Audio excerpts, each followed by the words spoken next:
ఈ బిజినెస్ ఏదైనా మీ ఊర్లో ప్రమోషన్ చేయాలంటే అది సుమన్ టీవీతోనే సాధ్యం. ఇప్పుడే సంప్రదించండి.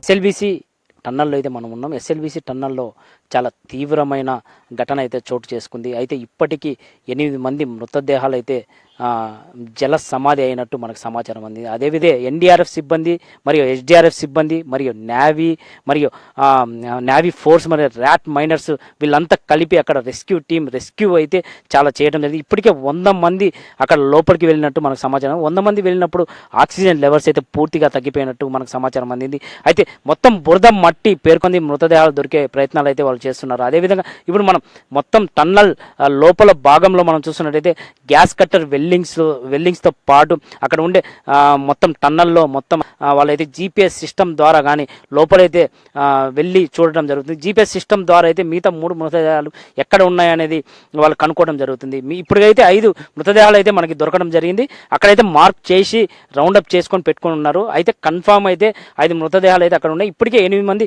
జల సమాధి అయినట్టు మనకి సమాచారం అందింది.